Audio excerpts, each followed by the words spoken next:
Alors, voici venu le temps de décrire les deux grandes familles de transistors. Alors, la famille 1, eh bien, c'est ce qu'on va appeler les transistors bipolaires. Alors, les transistors bipolaires, ce qui les caractérise, eh bien, c'est qu'ils sont commandés non pas par une tension, comme j'avais indiqué en première instance, mais par un courant. Voilà. Alors, on va écrire commande par un courant. Voilà. Et pourquoi je les écris en premier? Eh bien, parce qu'historiquement, ce sont les premiers qui ont été découverts. Donc, le premier transistor expérimental, il a été découvert en 1947.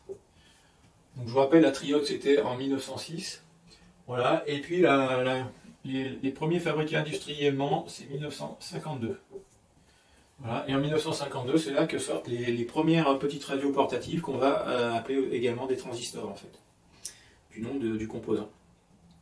Voilà.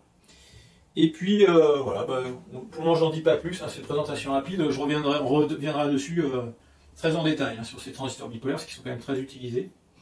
Et puis, dans la deuxième famille, eh bien, il y a ce qu'on appelle les transistors à effet de champ. Alors, voilà, de champ, alors on dit effet de champ parce que c'est le champ électrique qui permet de contrôler la conduction du transistor, en fait, hein. Et donc, c'est du champ électrique, et en fait, c'est que la commande est en tension. Donc, cette fois, c'est une tension. Et uniquement une tension. Qui permet de dire si le transistor conduit ou pas. Et voilà. Et surtout, donc, c'est arrivé un peu plus tard. Alors, pas dans ces familles de transistors à effet de champ, c'est arrivé plus tard. Et surtout, il y a des sous-familles. Alors 2 ou 3 sous-familles, 4. Allez, on va mettre 3 sous-familles.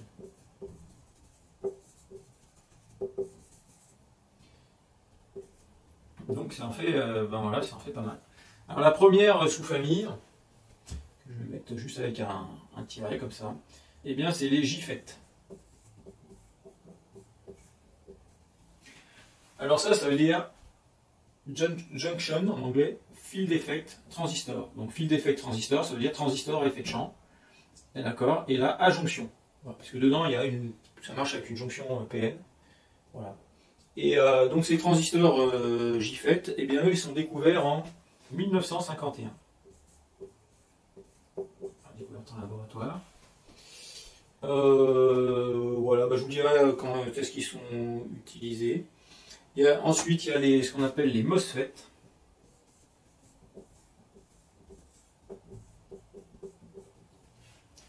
Alors ça veut dire donc field effect transistor, et là métal, oxyde, semi-conducteur. Donc là il y a un peu plus que des jonctions PN. Dedans il y aura de l'oxyde qui est l'isolant, et puis le métal c'est un conducteur, hein.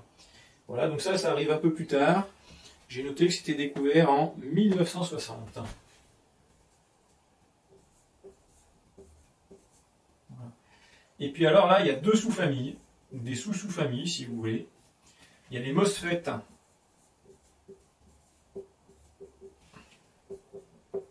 à enrichissement, on va être, commencer. On va mettre un grand E. Enrichissement.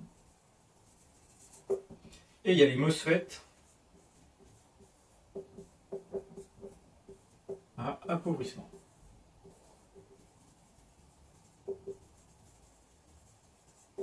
Voilà. Bon, ça commence à en faire pas mal du coup.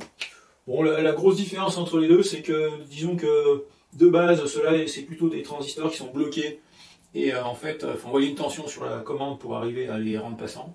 Alors que ceux-ci, de base, ils sont passants, et c'est en mettant une tension sur leur électrode de commande qui deviennent bloqués. Voilà. Ce qui ressemble au JFET aussi. JFET, il est pareil, c'est quand on met une tension sur son électrode de commande qu'il est bloqué, et quand il n'y a rien de spécial, il est plutôt passant.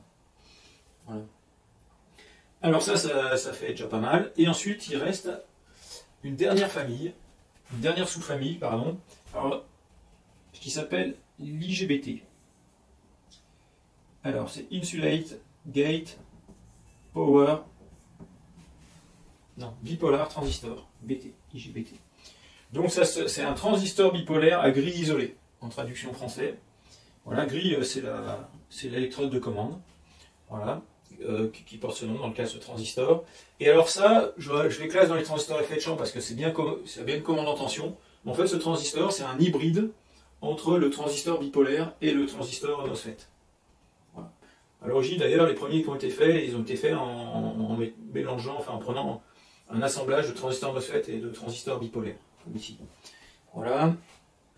Alors les MOSFET, c'est marqué, et donc la découverte de ça, eh bien, le premier laboratoire, c'est en 1982. Donc vous voyez, c'est cool, encore pas mal d'années, là il faut 22 ans hein, pour avoir le premier transistor IGBT. Et les premières utilisations industrielles, c'est 1990. Donc là, ça commence à être plus récent comme composant. C'est plus trop vieux, quoi. Une trentaine d'années. Voilà. Alors, que dire de tous ces composants?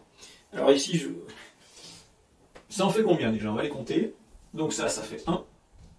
Les MOSFET, il y en a 2. Donc ça fait 1, 2, 3, 4. Et 5. C'est ça. 5 types de transistors. Là.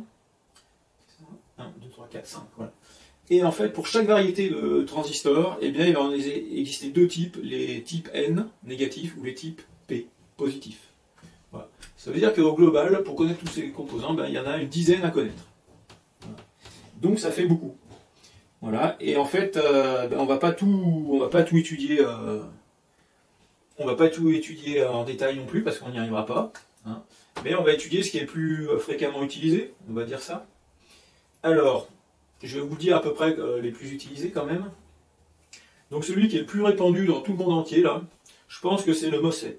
Le MOSFET à enrichissement, parce que c'est avec ça qu'on fait les circuits logiques modernes. C'est-à-dire ces transistors-là qui sont en milliards sur les puces électroniques, voilà, dans les microprocesseurs. Voilà. C'est aussi le composant roi de l'électronique de commutation, quand on est à petite et moyenne puissance.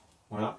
C'est-à-dire que les MOSFET les plus puissants que j'ai vus, ils arrivent à tenir jusqu'à 200, 300 volts et à commuter quelques dizaines d'ampères, voire une centaine d'ampères pour les plus costauds. Voilà, mais ceux qui peuvent commuter 100 ampères, ils peuvent pas tenir 400 volts hein, ou 300 volts. Hein. C'est pas les mêmes. Voilà. Donc ça donne un ordre de grandeur des puissances. Voilà. Donc lui, c'est quand même le roi de la commutation, même si on peut l'utiliser en fonctionnement linéaire. Voilà. L'IGBT, eh bien c'est aussi le roi de la commutation, mais dans les puissances plus élevées. C'est-à-dire que lui, il va être plus performant à assez haute puissance. C'est-à-dire, lui, il va tenir dans les 2000-3000 volts à l'état bloqué. Et à l'état passant, il va pouvoir conduire jusqu'à 1000 ampères, par exemple. Voilà. Donc ça fait, quand vous faites 3000 volts fois 1000 ampères, ça fait 3 mégawatts. Hein. Alors que celui-là, j'avais dit 300 volts fois 100 ampères, ça fait du 30 kW.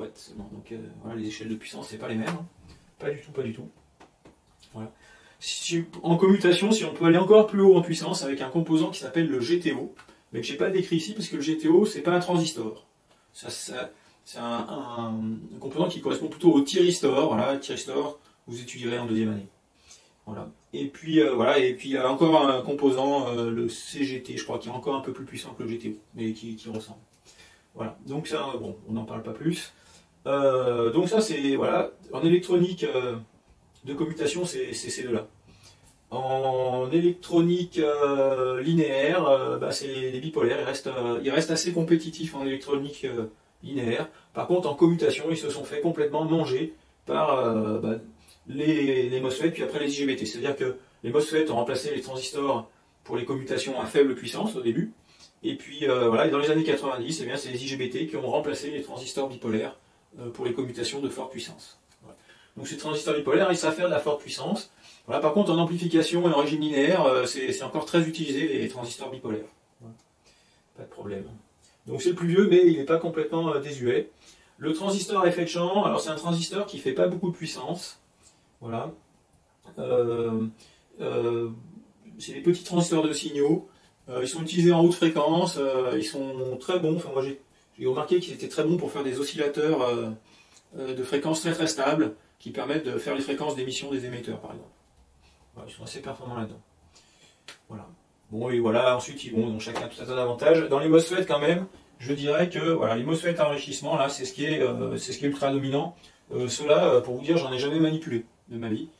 J'ai vu que ça existait dans les catalogues, mais il y en a très très peu. Ça doit pas être très performant et pas très intéressant par rapport à un transistor à effet de champ. Voilà.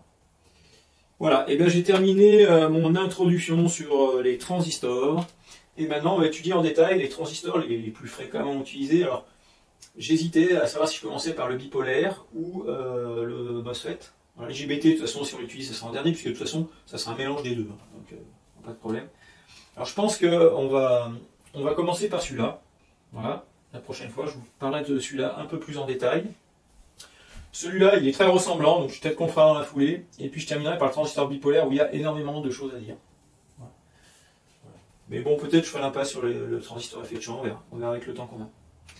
Voilà. Eh bien, je vous remercie de votre attention, et puis à bientôt pour les transistors MOSFET, hein, à enrichissement.